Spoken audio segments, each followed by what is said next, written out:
नमस्कार, मी संस्कृती खंडारे. एडीएन बातमीपत्रात आपले स्वागत. आज दिवसभरात घडलेल्या घटनांचा आढावा आपण घेणारच आहोत. त्यापूर्वी नजर टाकूया आजच्या काही ठळक घडामोडींवर. पुन्हा एकदा फेलोशिप पात्रता परीक्षेचा पेपर फुटला. शहरात विद्यार्थ्यांची घोषणाबाजी, सरसकट फेलोशिप देण्याची मागणी. हिट अँड रन कायद्यातील तरतुदी शिथिल करण्यासाठी रिक्षा संघटनांचा बंद यशस्वी. उपोषणार्थी रिक्षा चालकांची प्रकृती खालावली, उपचारासाठी रुग्णालयात दाखल. आता सविस्तर बातम्या. महाज्योती बार्टी सारथीच्या संशोधकांना फेलोशिपसाठी घेण्यात येत असलेल्या पात्रता परीक्षेचा पेपर फुटल्याचा आरोप करत संशोधक विद्यार्थ्यांनी बुधवारी देवगिरी महाविद्यालयातील परीक्षा केंद्रावर घोषणाबाजी केली. राज्य शासनाकडून महाज्योती बार्टी सारथी या संस्थाद्वारे संशोधक विद्यार्थ्यांना देण्यात येत असलेल्या फेलोशिपसाठी पात्रता परीक्षा आज सकाळी राज्यातील केवळ 4 केंद्रावर आयोजित करण्यात आली होती. शहरातील देवगिरी महाविद्यालयात या परीक्षेचे केंद्र होते. परीक्षा सुरू झाल्यानंतर काही प्रश्नपत्रिकांना सील नसल्याचे विद्यार्थ्यांना निदर्शनास आले. यामुळे फेलोशिप पात्रता परीक्षेचा पेपर फुटल्याचा आरोप करत विद्यार्थ्यांनी परीक्षा प्रक्रिया बंद पाडली. परीक्षा केंद्राबाहेर सरकार विरोधात जोरदार घोषणाबाजी करत निदर्शने केली. महाज्योती बार्टी सारथीच्या पात्रता परीक्षेचे सीलबंद पॅकेटमधील पेपर विद्यार्थ्यांना देण्यात आले. पेपर कसे होते याची माहिती नाही. संशोधकांचे काही आक्षेप असल्यास निवेदन देण्यात यावे. याबाबत पुणे विद्यापीठास माहिती देण्यात येईल अशी माहिती परीक्षा नियंत्रकांनी यावेळी दिली. सलग दुसऱ्या वेळा पात्रता परीक्षेत गोंधळ झाला. ही परीक्षाच रद्द करावी. पेट देऊनच सर्वजण संशोधनास पात्र ठरले आहेत. यामुळे सरसकट फेलोशिप देण्यात यावी अशी मागणी आंदोलक विद्यार्थ्यांनी एडीएन सोबत बोलताना केली आहे. जे आहे पूर्णपणे झेरॉक्स मिळालेली आहे. ओरिजिनल जी आहे तर ती अशी आहे. ही ओरिजिनलला सील आहे आणि ही जी आम्हाला मिळाली आहे सी आणि डी तर याला सील नाहीये कोणत्याही प्रकारचं. तर अशा प्रकारचे आणि त्यांनी म्हटलंय की सील नसलेली प्रश्नपत्रिका स्वीकारू नये. तर आम्हाला ऑप्शन नसल्यामुळे ते बळजबरीने आम्हाला ती थोपण्यात आलेली आहे ही सील नसलेली, म्हणून आम्हाला हा पेपर द्यावाच लागला. तर आम्ही ह्या परीक्षेचा निषेध करतो आहे आणि आमची फक्त ही मागणी की सरसकट फेलोशिप आम्हाला मिळावी. डिसेंबरला एक्झाम झाली होती तर ते पाठीमागचाच 2019चा सेटचा पेपर आम्हाला देण्यात आलेला होता. आज परत ठेवली एक्झाम. मी माजलगाववरून आलेलो आहे. 2-2 वेळेस एक्झामला यायचा जायचा खर्च सरकार आम्हाला देणार आहे का? आमची उगाच फसवणूक लागली. मागच्या 800 विद्यार्थ्यांना सरसकट स्कॉलरशिप देण्यात आली होती पण आम्हाला आज दिली नाही. दुसरी परीक्षा ठेवलेली आहे. त्याच्यात बी पहिल्या परीक्षेत पेपर फोडला. या परीक्षेत बी सील नाही, काही नाही, झेरॉक्स दिल्या. जर एखादी स्कॉलरशिपसाठी किंवा एखादी मोठी आयोगाची एक्झाम तुम्ही घेता हे अशा झेरॉक्स मारून देत आहे का? तर हे सरकार उगा पळकुटेपणा करतं आहे. स्वतः दुष्काळावर चर्चा करत असताना बिस्लरीचं पाणी पितं आहे. PhD करून काय देऊ लावणार म्हणतंय आणि हे असल्या परीक्षा घेऊ लागले. हिट अँड रन कायद्यातील तरतुदी शिथिल करण्यासाठी अवजड वाहनांच्या आंदोलनास पाठिंबा देण्यासाठी रिक्षा संघटनांनी बुधवारी बंदची हाक दिली होती. शहरात सिटी बस सेवा सुरू असल्यानं नागरिकांना बसने शहरांतर्गत प्रवास करावा लागल्याने बस हाऊसफुल दिसत होत्या. केंद्र शासनाच्या प्रस्तावित हिट अँड रन कायद्याविरोधात रिक्षा चालकांनी बुधवारी बंदची हाक दिली होती. दरम्यान महावीर चौक येथून विभागीय आयुक्त कार्यालयावर मोर्चा काढून केंद्र शासनाचा निषेध करण्यात आलाय. हा कायदा समूळ रद्द करावा या मागणीसाठी वाहन चालक आक्रमक झालेले आहेत. त्याचाच भाग म्हणून रिक्षा चालकांनी मंगळवारी मध्यरात्रीपासून बंदचे आवाहन केले होते. 8 जानेवारीपासून काही संघटनांतर्फे विभागीय आयुक्त कार्यालयासमोर उपोषणही सुरू करण्यात आले आहे. आंदोलनामध्ये रुग्णवाहिका सोडून सर्व वाहनांचा चक्काजाम करण्याचा निर्धार रिक्षा संघटनांनी केला होता. यात लाल बावटा रिक्षा युनियन, महाराष्ट्र सेना, ऑटो रिक्षा चालक मालक संघटना, संयुक्त कृती समिती, महाराष्ट्र राज्य परिवर्तन रिक्षा चालक मालक संघटना, Bhimsena group, Marathwada rickshaw taxi चालक मालक संघटना, YF खान रिक्षा संघटना, न्यू जनता रिक्षा युनियन, रिपाई ए रिक्षा युनियन आदी संघटनांचा सहभाग होता. दरम्यान या बंदमुळे शहराअंतर्गत प्रवासी वाहतूक कोलमडली असल्याने शहर बसवर वाहतुकीचा अधिकचा बोजा दिसून आलाय, तर शहरात सिटी बस सेवा सुरू असल्यानं नागरिकांना बसचा प्रवास करावा लागल्याने बस हाऊसफुल दिसून होत्या। दरम्यान उपोषणार्थी रिक्षा चालकांनी प्रकृती खालावली असल्याने त्यास रुग्णालयात दाखल करण्यात आल्याची माहिती ॲडव्होकेट अभय टाकसाळ यांनी दिली। मोदी सरकारने वाहतूक कायद्यामध्ये जे बदल केले, हिट अँड रनच्या केसच्या संदर्भामध्ये 10 वर्षाची शिक्षा आणि 7 लाख रुपये दंड, वाहन चालकांना ड्रायव्हरला गुन्हेगार समजून त्यांना अत्यंत क्रूर शिक्षा देण्याचा जो प्रावधान मोदी सरकारनं केला, त्याविरोधात आज औरंगाबादमध्ये रिक्षा चालकांचा बंद पुकारलेला होता। बंद अत्यंत 100% कडकडीत बंद होता। बंद यशस्वी झाला, परंतु गेल्या 3 दिवसांपासून विभागीय आयुक्त कार्यालयासमोर आमचे 3 रिक्षा चालक आमरण उपोषणाला बसलेले आहेत।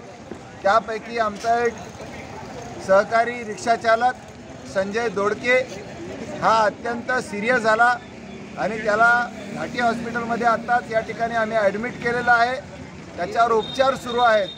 गेल्या 3 दिवसांपासून उपोषण सुरू असूनही विभागीय आयुक्त कार्यालयानं याची कुठलीही दखल घेतलेली नाही। आम्ही निवेदन दिल्यानंतरही त्या ठिकाणी त्या उपोषणार्थींची विचारपूस करणं, त्यांचं मेडिकल करणं असा कुठलाही प्रकार प्रशासनाने केलेला नाही। अत्यंत असंवेदनशील प्रशासन आहे। गेल्या अनेक वर्षांपासून औरंगाबादमध्ये रिक्षा चालक रिक्षा स्टँडची मागणी करीत आहेत, आमच्या कल्याणकारी बोर्डाची मागणी करत आहेत, परंतु प्रशासन याकडे अजिबात लक्ष देत नाही। याचा आम्ही निषेध करतो आणि संजय दोडके याच्या जर प्रकृतीला काही जरी झालं तर याला या ठिकाणचे विभागीय आयुक्त जबाबदार असतील असा इशाराही आम्ही देत आहोत। राज्याचे पणन व अल्पसंख्याक विकास मंत्री अब्दुल सत्तार यांच्या संकल्पनेतून आयोजित सिल्लोड महोत्सव अंतर्गत भव्य राज्यस्तरीय खुल्या कुस्ती स्पर्धा पार पडल्या। या स्पर्धेत देशभरातून आलेल्या नामवंत कुस्तीपटूंमधील कुस्त्यांचा थरार पाहायला मिळाला। सिल्लोड नगर परिषद आयोजित सिल्लोड महोत्सव अंतर्गत भव्य राज्यस्तरीय खुल्या कुस्ती स्पर्धा पार पडल्या। या स्पर्धेत जालना येथील उपमहाराष्ट्र केसरी विलास डोईफोडे आणि पंजाबच्या अमृतसर येथील पंजाब केसरी भोला पंजाब यांच्यात अंतिम सामना रंगला। यात विलास डोईफोडे यांनी भोला पंजाबी याला आसमान दाखवीत एक हाती विजयी होण्याचा मान मिळवलाय। अब्दुल सत्तार यांच्या हस्ते या सामन्यातील विजयी कुस्तीपटू विलास डोईफोडे यांना स्मृतिचिन्ह म्हणून चांदीचा गदा 1 लाख रुपये रोख, तर सामन्यातील उपविजेता भोला पंजाबी याला स्मृतिचिन्ह आणि 75,000 रुपये रोख देऊन सन्मानित करण्यात आले। महाराष्ट्राच्या मातीतला खेळ म्हणून कुस्ती खेळाकडे बघितले जाते। स्थानिकांना व्यासपीठ उपलब्ध व्हावे तसेच आपल्या भागातील कुस्तीपटू देश पातळीवरील स्पर्धेत सहभागी व्हावे यासाठी सिल्लोड महोत्सवाच्या निमित्ताने सिल्लोड येथे गेल्या वर्षापासून राज्यस्तरीय कुस्ती स्पर्धा होत आहे असे स्पष्ट करीत पुढील वर्षी देखील याहून अधिक प्रमाणात कुस्ती स्पर्धा आयोजित करण्यात येईल अशी घोषणा सत्तार यांनी केली। या स्पर्धेत दिल्ली, हरियाणा, राजस्थान, पंजाब, मध्य प्रदेश, जम्मू काश्मीर, उत्तराखंड यासह महाराष्ट्रातील कोल्हापूर, सोलापूर, सातारा, कराड, पुणे, नाशिक, धुळे, जालना, छत्रपती संभाजीनगर सह 500 कुस्तीपटूंनी सहभाग घेतला होता। या स्पर्धेत 255 कुस्त्या रंगल्या। रुपये 1000 पासून ते 1 लाख रुपयापर्यंत असे 11 लाख रुपयांचे रोख बक्षिसे कुस्तीपटूंना देण्यात आली। या स्पर्धेत जम्मू काश्मीरचा जावेद गनी आणि उत्तराखंडचा केशरलाल यांच्यात रंगतदार सामना झाला। या सामन्यातील जावेद गनी याने बाजी मारत उत्तराखंडच्या केशरलालला पराभूत करीत 51,000 रुपयांचे बक्षीस मिळवले। कोल्हापूर येथील किशोर भोसले यांनी नामवंत कुस्तीपटू अझहर पटेल याला आसमान दाखवले, तर वाशिम येथील विजय वारा यांनी पुणे येथील सैन्य दलातील गणेश पाटील याला पराभूत केले। हे कुस्तीपटू अंतिम सामन्यात जरी नसले तरी त्यांची चर्चा शेवटपर्यंत पाहायला मिळाली। घेपंगा खेळाचा करदंगा विजयाचा हे ब्रीद घेऊन आयोजित नमो चषक 2024 चे उद्घाटन विभागीय क्रीडा संकुलात केंद्रीय अर्थ राज्यमंत्री डॉक्टर भागवत कराड यांच्या हस्ते मोठ्या उत्साहात पार पडले असून यात खेळाडूंनी यावेळी उत्स्फूर्तपणे भर पावसात प्रात्यक्षिके सादर केली। क्रीडा मंच आणि ऑलिम्पिक असोसिएशनच्या संयुक्त विद्यमाने नमो चषक 2024 चे आयोजन 12 ते 26 जानेवारी दरम्यान विभागीय क्रीडा संकुलात करण्यात आले असून खेळाडूंसाठी महोत्सव संपर्क कार्यालयाचे थाटात उद्घाटन केंद्रीय अर्थ राज्यमंत्री डॉक्टर भागवत कराड यांच्या हस्ते करण्यात आले। यावेळी आमदार प्रदीप जयस्वाल, भाजप शहराध्यक्ष शिरीष बोराडकर, उद्योजक राम भोगले यांनी आपले मनोगत व्यक्त करीत सर्व खेळाडूंना शुभेच्छा दिल्या। क्रीडा मंचावर महापौर बापू घडामोडे, माजी उपमहापौर राजू शिंदे, डॉक्टर विजय पाथरीकर, हर्षवर्धन कराड, ऑलिम्पिक संघटनेचे अध्यक्ष पंकज भारसाकडे, युवा मोर्चा शहर जिल्हा अध्यक्ष रामेश्वर भादवे, जालिंदर शेंडगे, राज वानखेडे, SP जवळकर, मनीषा मुंडे आदींची या प्रसंगी उपस्थिती होती। योगासने, विशू, स्केटिंग आदी खेळ प्रकार प्रातिनिधिक स्वरूपात कार्यालयाच्या उद्घाटन प्रसंगी सादर करण्यात आले। यावेळी क्रीडा क्षेत्रात उल्लेखनीय कार्य करणाऱ्या क्रीडा प्रशिक्षक, महोत्सव समन्वयक तसेच शिवछत्रपती पुरस्कार विजेत्या खेळाडूंचा सत्कार यावेळी मान्यवरांच्या हस्ते करण्यात आला। सदर नमो चषक क्रीडा महोत्सव ऑलिम्पिक असोसिएशनच्या तांत्रिक सहकार्याने व 51 विविध खेळांच्या क्रीडा संघटनेच्या मान्यतेने व सहकार्याने पार पडणार आहे। डॉक्टर भागवत कराड साहेबांच्या पुढाकाराने आपण ह्या ठिकाणी नमो चषक क्रीडा व सांस्कृतिक महोत्सवाचं आयोजन करत आहोत। देशभर माननीय पंतप्रधान मोदीजींच्या नेतृत्वाखाली सगळीकडे नमो चषक आयोजित करत आहोत। सगळ्यात वेगळ्या वेगळ्या मतदारसंघामध्ये जे स्पर्धा होत आहेत तिथं 6 ते 7 खेळांचं आयोजन होत आहे। आम्ही ऑलिम्पिक संघटना म्हणून डॉक्टर भागवत कराड साहेबांच्या मागे गेल्या अनेक वर्षापासून लागलो होतो आणि सरांनी आमची विनंती मान्य केली आणि जिथं 6 ते 7 खेळ बाकीच्या मतदारसंघात होत आहे तिथं आपल्या जिल्ह्यामध्ये महाराष्ट्रामध्ये पहिल्यांदाच 51 विविध आंतरराष्ट्रीय खेळाचं इथं आयोजन करण्यात आलेलं आहे। त्याबद्दल मी माननीय डॉक्टर भागवत कराड साहेब यांचं औरंगाबाद जिल्हा, संभाजीनगर जिल्हा छत्रपती ऑलिम्पिक संघटनेच्या वतीने या ठिकाणी मनपूर्वक धन्यवाद करतो। खरं तर मी एक खेळाडू म्हणून डॉक्टर कराड साहेबांचं सर्व खेळाडूंच्या वतीनं मनापासून अभिनंदन करतो, आभार मानतो। कारण संभाजीनगरमध्ये अनेक क्रीडा महोत्सव झाले पण एवढा क्रीडा महोत्सवाचा महाकुंभ मेळा हा पहिल्यांदाच छत्रपती संभाजीनगरमध्ये भरतोय आणि त्याचं सगळं श्रेय, जवळपास सगळं श्रेय आमच्या खेळाडूंना आणि आपल्याला जातं। त्याबद्दल मी एक खेळाडू म्हणून आपलं खूप खूप अभिनंदन करतो। वेगवेगळ्या माध्यमातून आपला खेळ या ठिकाणी दाखवतील आणि मला खात्री आहे आता चिंता करू नका, कराड साहेब जवळपास 1 लाख नाही त्याच्यापेक्षा जास्त लोक या ठिकाणी या खेळ पाहण्यासाठी या ठिकाणी येतील। ही खरंच आपल्या शहरामध्ये असं प्रत्येक कार्यक्रम अशा सातत्याने घेत राहिले तर मला वाटतं आपल्या शहरामध्ये चांगले मुलं, चांगले संस्कार व चांगली संस्कृती सुद्धा त्यांच्यामध्ये येईल। आज नमो चषक 2024 ज्या आदरणीय आमचे कराड साहेबांचे चिरंजीव त्यांनी हा कार्यक्रम आणला, मी आमच्या सर्व छत्रपती संभाजीनगरच्या वतीने आपल्या सर्व पदाधिकाऱ्यांना मनापासून शुभेच्छा व्यक्त करतो। क्रीडा, कला व सांस्कृतिक महोत्सव घेण्यासाठी जवळजवळ 6 महिन्यापासून आम्ही प्रयत्न करत होतो आणि शेवटी प्रदेशातर्फे आमचे नेते माननीय देवेंद्रजी फडणवीस असतील, माननीय बावनकुळे साहेब असतील यांनी तारखा जाहीर केल्या आणि म्हणून आपण 12ला याचं उद्घाटन करत आहोत आणि 12 ते 20 एखाद्या डेट चेंज होतील, 26 पर्यंत हा क्रीडा महोत्सव होणार आहे। 51 गेम्स या क्रीडा महोत्सवामध्ये आहेत। त्याचबरोबर सांस्कृतिक कार्यक्रम होतील, कलामध्ये ड्रॉइंग कॉम्पिटिशन होईल। हे सर्व संयोजक पद्धतीने केलेलं आहे। पण हा जसं सांगितलं पूर्वीच्या वक्त्यांनी हा महोत्सव संपूर्ण महाराष्ट्रात होतोय, संपूर्ण विधानसभेत होतोय। आज जरी आपण इथं कार्यालयाचं उद्घाटन करत असलो तरी ग्रामीण भागामध्ये सुद्धा अशाच प्रकारचे आपण या संभाजीनगर लोकसभेमध्ये कार्यक्रम घेणार आहोत आणि मी त्या निमित्तानं खेळाडूंना विनंती करणार आहे की आपण जास्तीत जास्त या संधीचा फायदा घ्यावा। अजून काही बातम्यांचा आढावा आपल्याला घ्यायचा आहे, मात्र वेळ झाली एक छोट्याशा ब्रेकची। कुठेही जाऊ नका, पाहत रहा ADN।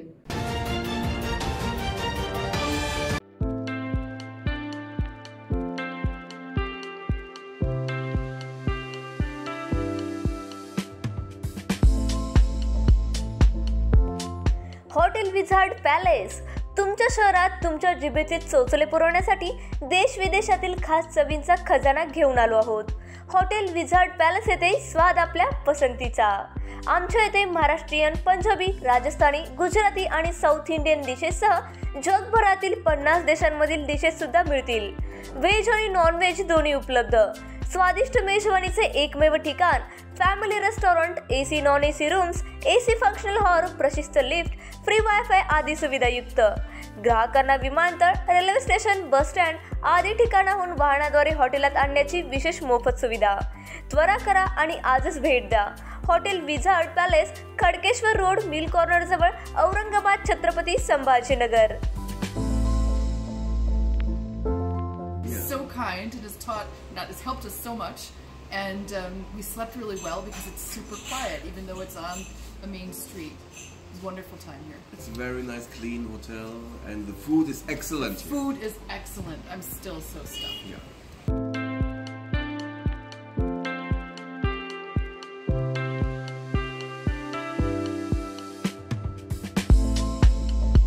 तुम्हाला ही पाण्यामध्ये मनसोक्त बोटिंग करायची आहे, परंतु ही बोटिंग करण्यासाठी गोवा, देवगड सारख्या ठिकाणी तुम्हालाही जावं लागतंय. तर जरा थांबा. आपल्याच छत्रपती संभाजीनगर शहरात महानगरपालिका घेऊन आली आहे बच्चा कंपनीसाठी तसेच मोठ्यांसाठी नौका विहार. या नौका विहारामध्ये तुम्हाला विविध प्रकारच्या 6 बोटींमध्ये मनसोक्त नौका विहार करण्यास मिळेल. पेंडल बोट तसेच राफ्ट बोट यासारख्या विविध बोटींमध्ये मनसोक्त पाण्यामध्ये बोटिंग करण्याचा आनंद घ्या. तर त्वरा करा आणि आजच भेट द्या. नेहरू उद्यान, यनाट, सिडको, छत्रपती संभाजीनगर.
दिवाळी धमाका.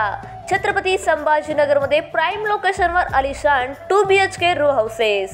बीड बायपास रोड, सातारा परिसर पासून फक्त 200 मीटरच्या अंतरावर. हिवाळी पाटील लॉन्स पासून फक्त 400 मीटरच्या अंतरावर. आकर्षक किमतीत रो हाऊसचे मालक व्हा आणि आकर्षक बक्षिसे जिंका. किंमत फक्त 51 लाख पासून पुढे. विकसित क्षेत्रात अधिष्ठान आहे. वैयक्तिक रो हाऊससाठी प्रशस्त पार्किंग, त्याचबरोबर private garden, video door bell, सौर सिस्टीम. जागेचा पत्ता, प्लॉट क्रमांक 14P 15 24 25P, Beed bypass, Satara परिसर, छत्रपती संभाजीनगर, औरंगाबाद. खरेदीसाठी आमचा कॉन्टॅक्ट नंबर आहे 9860056488. सर्व बँक कर्ज उपलब्ध आहेत. अटी आणि शर्ती लागू. मस्त मास्क पहना रहे तुम्हें. Thank you sir. वो जान बचाने के लिए पहनना पड़ता है ना सर. रेडीमेड है या टेलर मेड है? ऑनलाइन ऑर्डर किया है सर. एक और है ना सर. देना.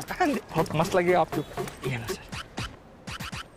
सर ना भाई, जान बचाने के लिए बाइक चलाते वक्त सिर्फ खोपड़े पे मास्क पहनेगा तो खोपड़े को कौन बचाएगा? समझ गया सर. हेलमेट ऑनलाइन ऑर्डर कर, वरना हमेशा के लिए ऑफलाइन हो सकता है. Okay sir. ये ले. चल हम ये भी ऑनलाइन भर दे. हेलमेट पहने, ट्रैफिक नियमों का पालन करे, जिंदगी के सफर को सुरक्षित रखे. छुप्या मार्गाने प्रतिबंधित नायलॉन मांजाची विक्री करणाऱ्याच्या विरोधात पोलिसांकडून मोहीम राबवली जात आहे.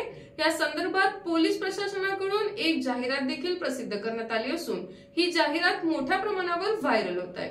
पिछले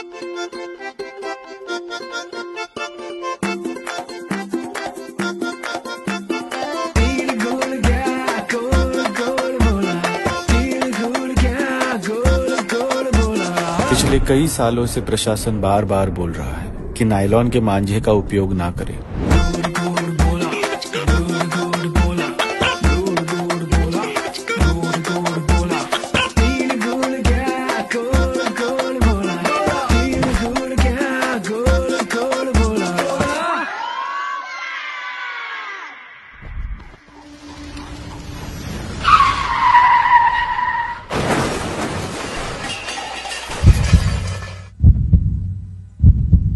लेकिन आपकी लापरवाही की वजह से किसी ने अपना भाई खोया, तो किसी ने अपनी बहन, किसी ने अपने माँ बाप, और अनगिनत निर्दोष प्राणी और पक्षियों की मौत ने हमें झकझोर के रख दिया।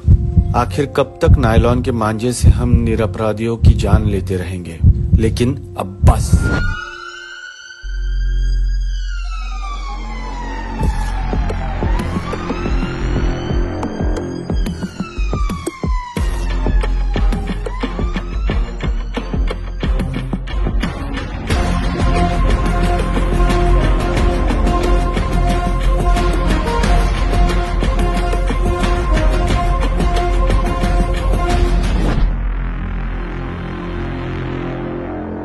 इस मकर संक्रांत हम सब शपथ लेते हैं, नायलॉन मांझे का उपयोग न करें, न करने दें।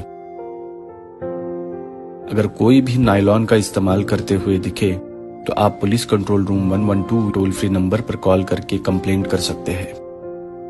अपनी चंद घंटों की खुशियों में पशु पंछियों की भी परवाह करें और उन्हें जीने दें।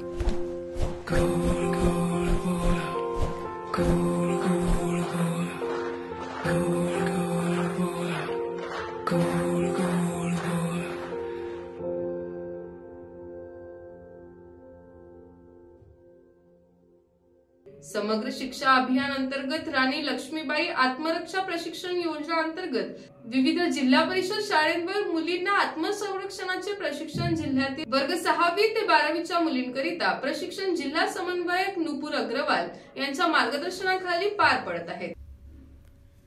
समग्र शिक्षा अंतर्गत राज्यातील 22,000 शाळेमध्ये मुलींना आत्मरक्षणाचे धडे मोफत देण्यात येत आहेत।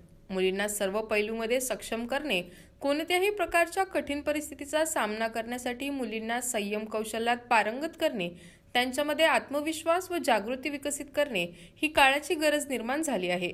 याच अनुषंगाने विद्यार्थ्यांना गुन्हेगारी विरुद्ध लढण्यासाठी सक्षम करणे हे या प्रशिक्षण कार्याचे उद्दिष्ट समोर ठेवून महाराष्ट्र प्राथमिक शिक्षण परिषद मुंबई राज्य प्रकल्प संचालक प्रदीप कुमार डांगे यांनी राणी लक्ष्मीबाई आत्मरक्षा प्रशिक्षण हा उपक्रम मुलींना प्रशिक्षण देण्यासाठी राबविण्याचे योजिले आहे।